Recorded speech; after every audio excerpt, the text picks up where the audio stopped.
Good evening. My name is Sean Jenkins. Tonight, we're going to continue our adventure with the great John Muir. In the summer of 1880, Muir took his second trip to Alaska to explore what is now Glacier Bay National Park. On that trip, he was accompanied by a Native American crew, his friend, the Reverend Samuel Hall Young, and Young's little black dog named Stickeen. Tonight, we will join him for part 2 of this journey. But before we begin, get comfortable in your bed. Close your eyes. Take a deep, cleansing breath. Feel your warm covers cocoon around you and relax as we enjoy part 2 of Stickeen by John Muir. I awoke early, called not only by the glacier which had been on my mind all night, but by a grand flood storm. The wind was blowing a gale from the north, and the rain was flying with the clouds in a wide, passionate horizontal flood, as if it were all passing over the country instead of falling on it. The main perennial streams were booming high above their banks, and hundreds of new ones, roaring like the sea, almost covered the lofty gray walls of the inlet with white cascade and falls. I had intended making a cup of coffee and getting something like a breakfast before starting, but when I heard the storm and looked out, I made haste to join it. For many of nature's finest lessons are to be found in her storms. And if careful to keep in right relations with them, we may go safely abroad with them, rejoicing in the grandeur and beauty of their works and ways, and chanting with the old Norsemen, "The blast of the tempest aids our oars, the hurricane is our servant, and drives us whither we wish to go." So, omitting breakfast, I put a piece of bread in my pocket and hurried away. Mr. Young and the Indian were asleep, and so I hoped was Stickeen. But I had not gone a dozen rods before he left his bed in the tent and came boring through the blast after me. That a man should welcome storms for their exhilarating music and motion and go forth to see God making landscapes is reasonable enough, but what fascination could there be in such tremendous weather for a dog? Surely nothing akin to human enthusiasm for scenery or geology. Anyhow, on he came, breakfastless, through the choking blast. I stopped and did my best to turn him back. "Now don't," I said, shouting to make myself heard in the storm. "Now don't, Stickeen. What has got into your queer noodle now? You must be daft. This day has nothing for you. There's no game abroad, nothing but weather. Go back to camp and keep warm. Get a good breakfast with your master and be sensible for once. I can't carry you all day or feed you, and this storm will kill you." But nature, it seems, was at the bottom of the affair, and she gains her ends with dogs as well as with men, making us do as she likes, shoving and pulling us along her ways, however rough, all but killing us at times in getting her lesson-driven hard home. After I had stopped again and again, shouting good warning advice, I saw that he was not to be shaken off, as well might the earth try to shake off the moon. I had once led his master into trouble when he fell on one of the topmost jags of a mountain and dislocated his arm. Now the turn of his humble companion was coming. The pitiful wanderer just stood there in the wind, drenched and blinking, saying doggedly, "Where thou goest, I will go." So at last, I told him to come on if he must, and gave him a piece of the bread that I had in my pocket. Then we struggled on together, and thus began the most memorable of all my wild days. The level flood, driving hard in our faces, thrashed and washed us wildly until we got into the shelter of a grove on the east side of the glacier near the front, where we stopped a while for breath and to listen and look out. The exploration of the glacier was my main object, but the wind was too high to allow excursions over its open surface where one might be dangerously shoved while balancing for a jump on the brink of a crevice. In the meantime, the storm was a fine study. There, the end of the glacier, descending an abrupt swell of resisting rock about 500 feet high, leans forward and falls in ice cascades. As the storm came down the glacier from the north, Stickeen and I were beneath the main current of the blast, while favorably located to see and hear it. What a psalm the storm was singing, and how fresh the smell of the washed earth and leaves, and how sweet the still small voices of the storm. Detached wafts and swirls were coming through the woods, with music from the leaves and branches and furrowed boles, and even from the splintered rocks and ice crags overhead. Many of the tones soft and low and flute-like, as if each leaf and tree, crag and spire were a tuned reed. A broad torrent draining the side of the glacier, now swollen by scores of new streams from the mountains, was rolling boulders along its rocky channel, with thudding, bumping, muffled sounds rushing toward the bay with tremendous energy. As if in haste to get out of the mountains, the winters above and beneath calling to each other, and all to the ocean, their home. Looking southward from our shelter, we had this great torrent and the forested mountain wall above it on our left, the spiry ice crags on our right, and smooth gray gloom ahead. I tried to draw the marvelous scene in my notebook, but the rain blurred the page in spite of all my pains to shelter it, and the sketch was almost worthless. When the wind began to abate, I traced the east side of the glacier. All the trees standing on the edge of the woods were barked and bruised, showing high ice mark in a very telling way, while tens of thousands of those that had stood for centuries on the bank of the glacier farther out lay crushed and being crushed. In many places, I could see down 50 feet or so beneath the margin of the glacier mill, where trunks from 1 to 2 feet in diameter, here being ground to a pulp against the outstanding rock ribs and bosses of the bank. About 3 miles above the front of the glacier, I climbed to the surface of it by means of axe steps made easily for Stickeen. As far as the eye could reach, the level or nearly level glacier stretched away indefinitely beneath the gray sky, a seemingly boundless prairie of ice. The rain continued and grew colder, which I did not mind, but a dim, snowy look in the dropping clouds made me hesitate about venturing far from land. No trace of the west shore was visible, and in case the clouds would settle and give snow or the wind again became violent, I feared getting caught in a tangle of crevices. Snow crystals, the flowers of the mountain clouds, are frail, beautiful things, but terrible then flying on storm winds in the darkening, benumbing swarms, or when wielded together into glaciers full of deadly crevices. Watching the weather, I sauntered about on the crystal sea. For a mile or so out, I found the ice remarkably safe, the marginal crevices mere, mostly narrow, while the few wider ones were easily avoided by passing around them, and the clouds began to open here and there. Thus encouraged, I at last pushed out for the other side, for nature can make us do anything she likes.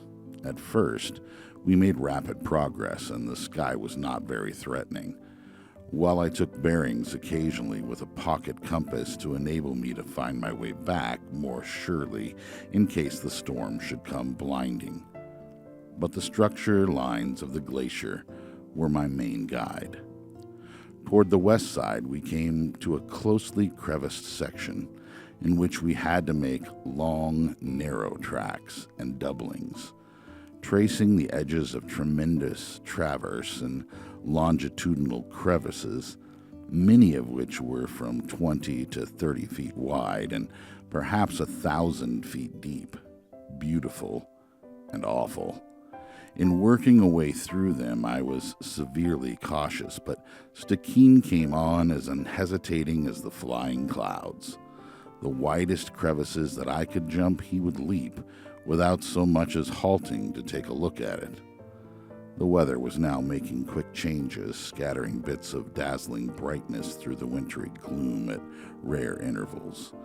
When the sun broke forth wholly free, the glacier was seen from the shore to shore, with a bright array of encompassing mountains partly revealed, wearing the clouds as garments, while the prairie bloomed and sparkled with irised light from myriads of washed crystals. Then suddenly, all the glorious show would be darkened and blotted out. Stickeen seemed to care for none of these things, bright or dark, nor for the crevices, wells, moulins, or swift flashing streams into which he might fall. The little adventurer was only about 2 years old, yet nothing seemed novel to him. Nothing daunted him. He showed neither caution nor curiosity, wonder nor fear, but bravely trotted on as if glaciers were playgrounds. His stout, muffled body seemed all one skipping muscle, and it was truly wonderful to see how swiftly and, to all appearances, heedlessly, he flashed across the nerve-trying chasm, 6 or 8 feet wide.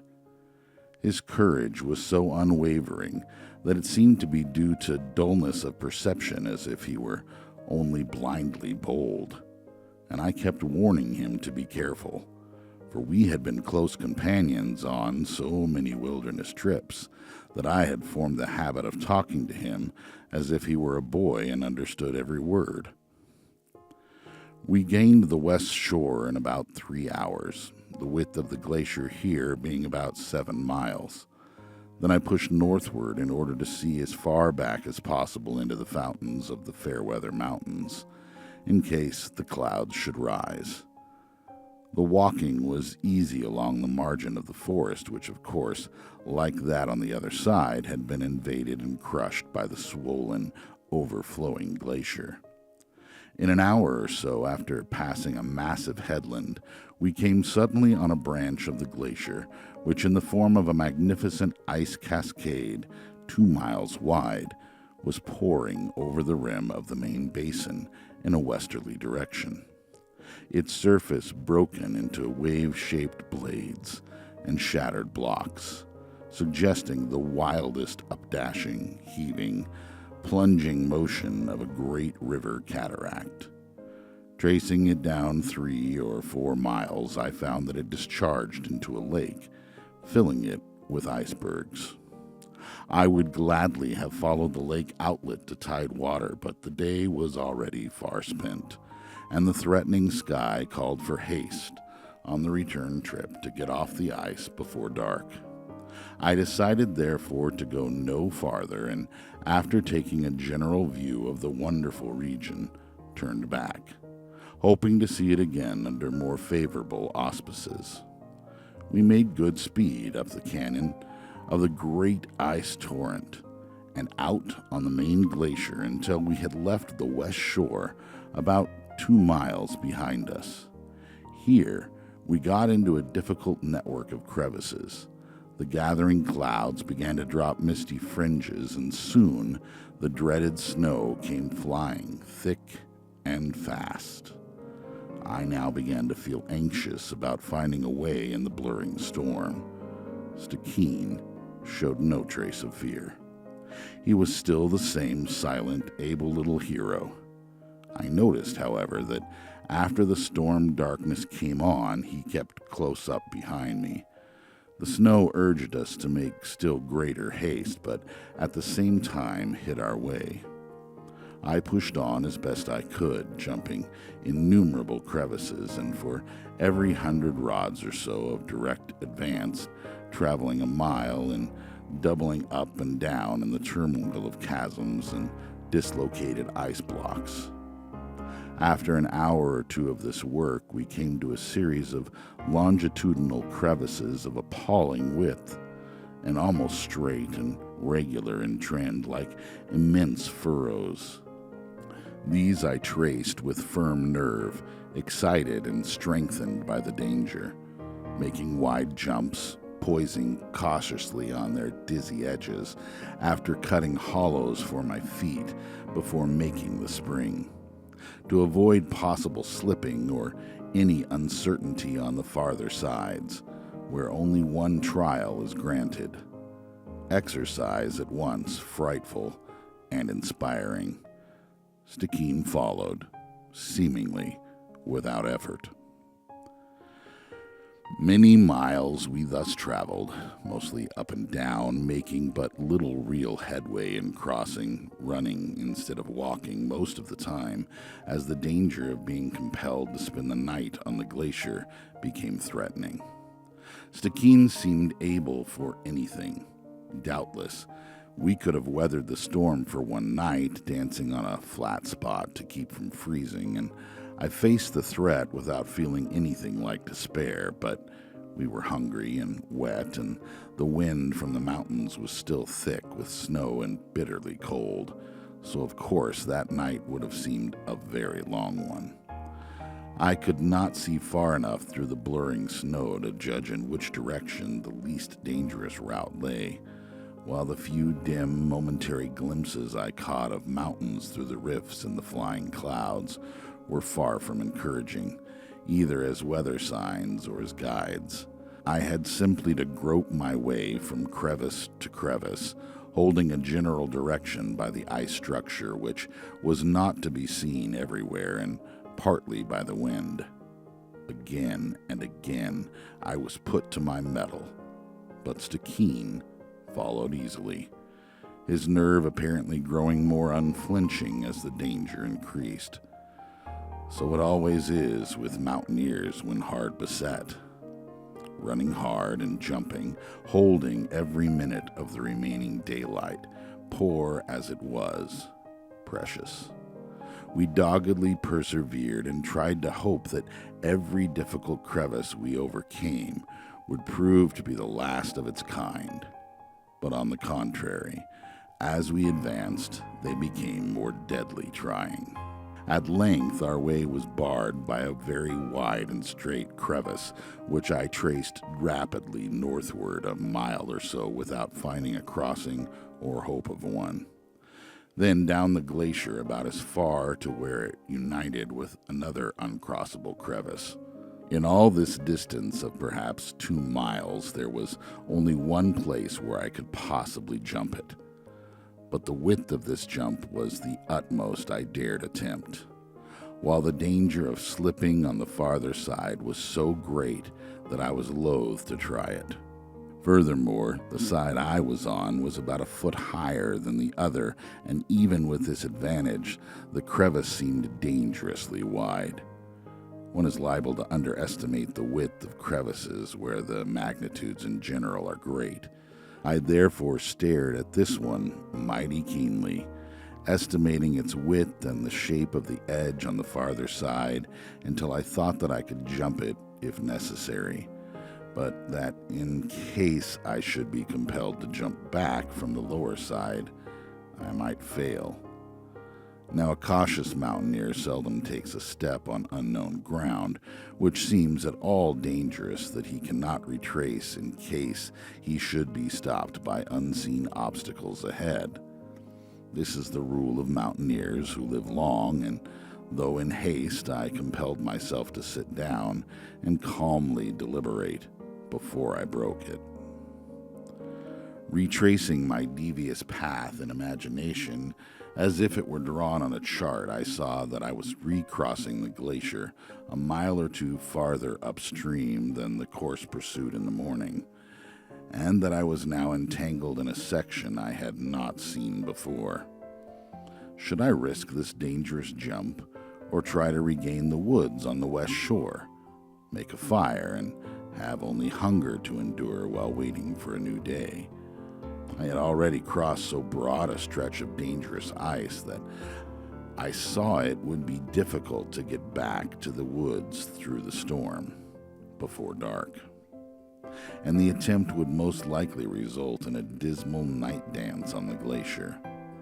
While just beyond the present barrier, the surface seemed more promising, and the east shore was now perhaps about as near as the west. I was therefore eager to go on, but this wide jump was a dreadful obstacle. At length, because of the dangers already behind me, I determined to venture against those that might be ahead, jumped and landed well, but with so little despair that I more than ever dreaded being compelled to take that jump back from the lower side. Stickeen followed, making nothing of it, and we ran eagerly forward, hoping we were leaving all our troubles behind. But within the distance of a few hundred yards, we were stopped by the widest crevice yet encountered. Of course, I made haste to explore it, hoping all might be remedied by finding a bridge or a way around either end. About 3/4 of a mile upstream, I found that it united with the one we had just crossed, as I feared it would. Then, tracing it down, I found it joined the same crevice at the lower end also, maintaining throughout its whole course a width of 40 to 50 feet. Thus, to my dismay, I discovered that we were on a narrow island about 2 miles long, with two barely possible ways of escape. One, back by the way we came, the other, ahead by an almost inaccessible silver bridge that crossed the great crevice from near the middle of it. After this nerve-trying discovery, I ran back to the silver bridge and cautiously examined it. Crevices caused by strains from variation in the rate of motion of different parts of the glacier and convexities in the channel are mere cracks when they first open, so narrow as hardly to admit the blade of a pocket knife, and gradually widen according to the extent of the strain and the depth of the glacier.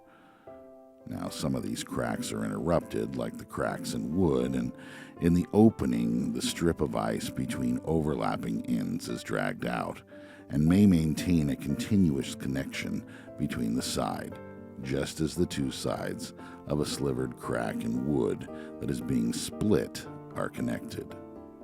Some crevices remained open for months or even years, and by the melting of their sides continued to increase in width long after the opening strain has ceased. While the silver bridges, level on top at first and perfectly safe, are at length melted to thin, vertical, knife-edge blades, the upper portion being most exposed to the weather, and since the exposure is greatest in the middle, they at length curve downward like the cables of suspension bridges. This one was evidently very old, for it had been weathered and wasted until it was the most dangerous and inaccessible that ever lay in my way. The width of the crevice was here about 50 feet, and the silver crossing diagonally was about 70 feet long. Its thin knife edge near the middle was depressed 25 or 30 feet below the level of the glacier, and the up-curving ends were attached to the sides 8 or 10 feet below the brink. Getting down the nearly vertical wall to the end of the sliver and up the other side were the main difficulties, and they seemed all but insurmountable. Of the many perils encountered in my years of wandering on the mountains and glaciers, none seemed so plain and stern and merciless as this. and it was presented when we were wet with the skin and hungry, the sky dark with quick-driving snow and the night near. But we were forced to face it. It was a tremendous necessity. Beginning not immediately from the sunken end of the bridge, but a little to one side, I cut a deep hollow in the brink for my knees to rest in. Then leaning over with my short-handled axe, I cut a steep 16 or 18 inches below, which on account of the sheerness of the wall was necessarily shallow. That step, however, was well made. Its floor sloped slightly inward and formed a good hold for my heels. Then, slipping cautiously upon it and crouching as low as possible, with my left side toward the wall, I steadied myself against the wind with my left hand in a slight notch, while with the right I cut other similar steps and notches in succession, guarding against losing balance by the glinting of the axe or by windy gusts. For life and death were in every stroke, and in the niceness of finish of every foothold. After the end of the bridge was reached, I chipped it down until I had made a level platform 6 or 8 inches wide, and it was a trying thing to poise on this little slippery platform while bending over to get safely astride of the sliver.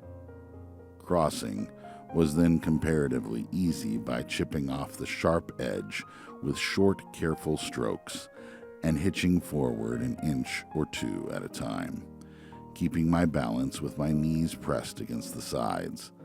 The tremendous abyss on either hand I studiously ignored. To me, the edge of that blue sliver was then all the world.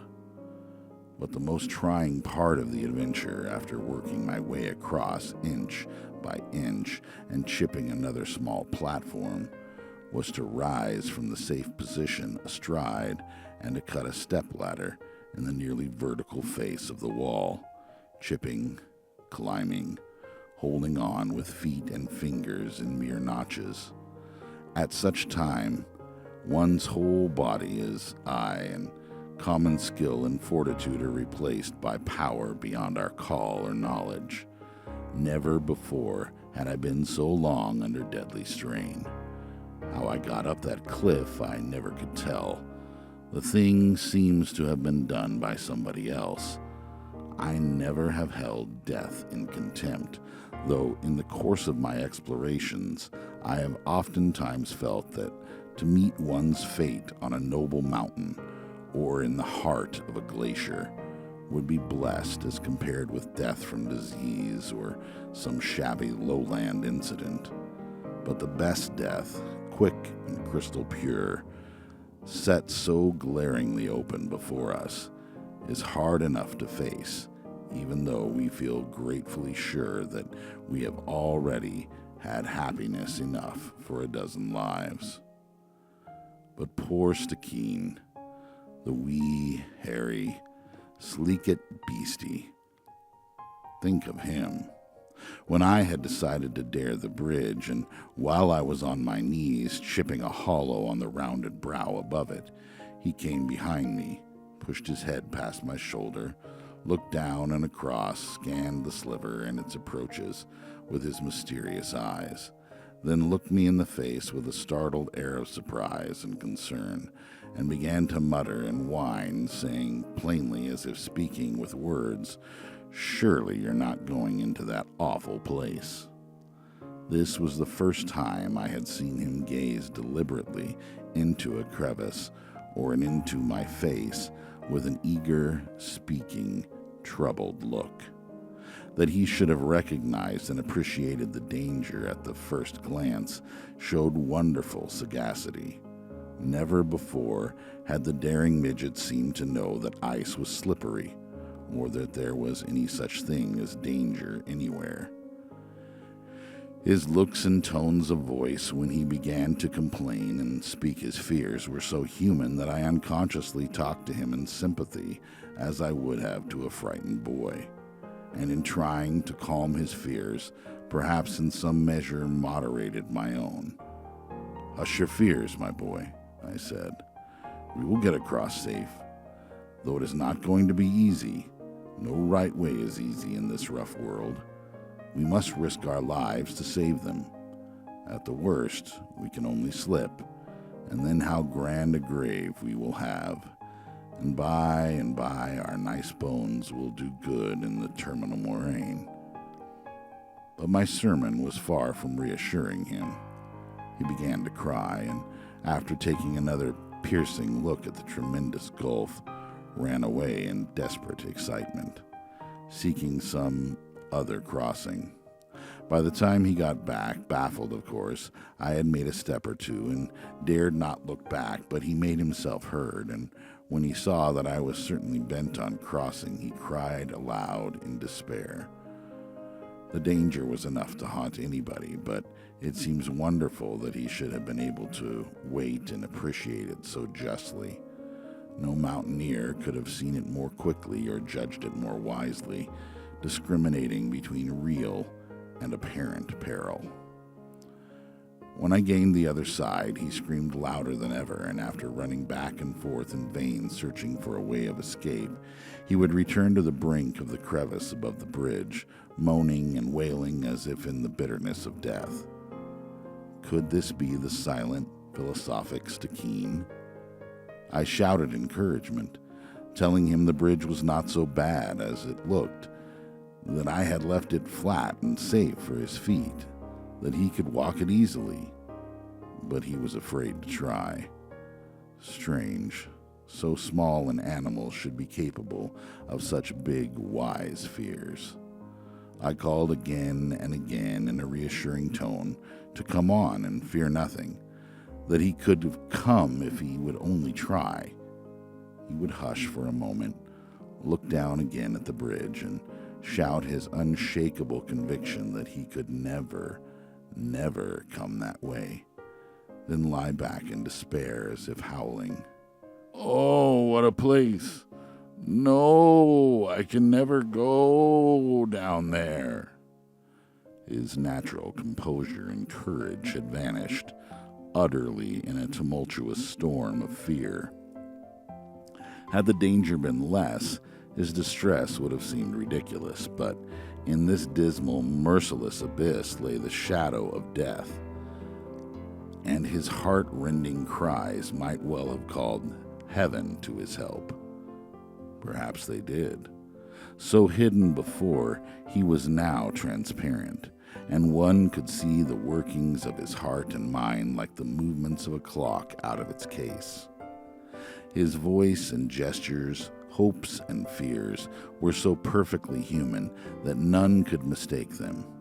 While he seemed to understand every word of mine, I was troubled at the thought of having to leave him out all night, and of the danger of not finding him in the morning. It seemed impossible to get him to venture, to compel him to try through fear of being abandoned. I started off as if leaving him to his fate and disappeared back of a hummock, but this did no good. He only lay down and moaned, utter, hopeless misery. So after hiding a few minutes, I went back to the brink of the crevice and, in a severe tone of voice, shouted across to him that now I must certainly leave him. I could wait no longer, and that if he would not come, all I could promise was that I would return to seek him the next day. I warned him that if he went back to the woods, the wolves would kill him, and finished by urging him once more by words and gestures to come on. Come on! He knew very well what I meant, and at last, with the courage of despair, hushed and breathless, he crouched down on the brink in the hollow that I had made for my knees, pressed his body against the ice as if trying to get the advantage of friction in every hair, gazed into the first step, put his little feet together and slid them slowly over the edge and down into it, bunching all four in it and almost standing on his head. Then, without lifting his feet as well as I could see through the snow, he slowly worked them over the edge of the step and down into the next, and the next, in succession, in the same way.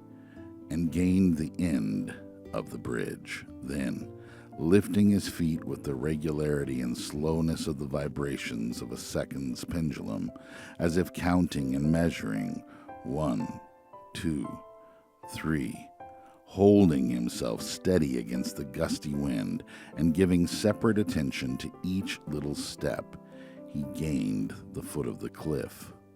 While I was on my knees leaning over to give him a lift, should he succeed in getting within reach of my arm.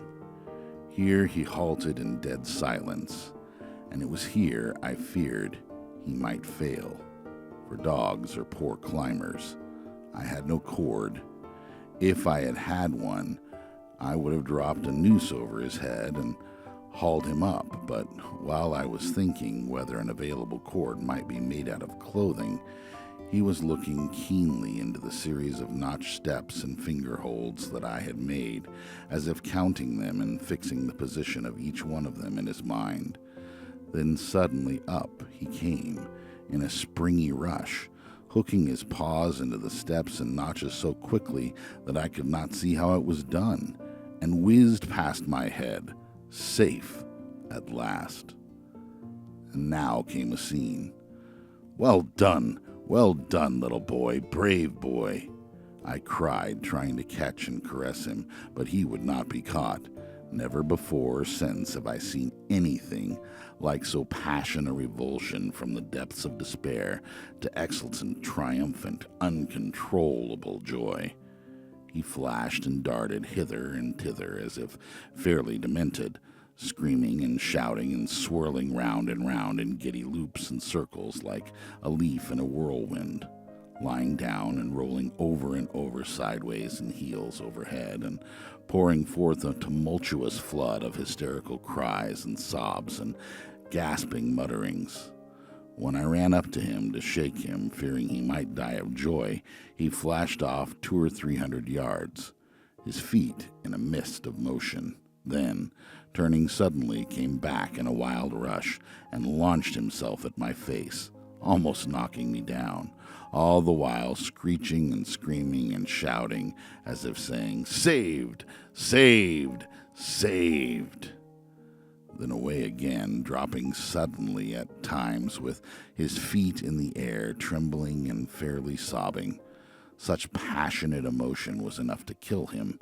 Moses' stately song of triumph after escaping the Egyptians in the Red Sea was nothing to it. Who could have guessed the capacity of the dull, enduring little fellow for all that most stirs this mortal frame? Nobody could have helped crying with him.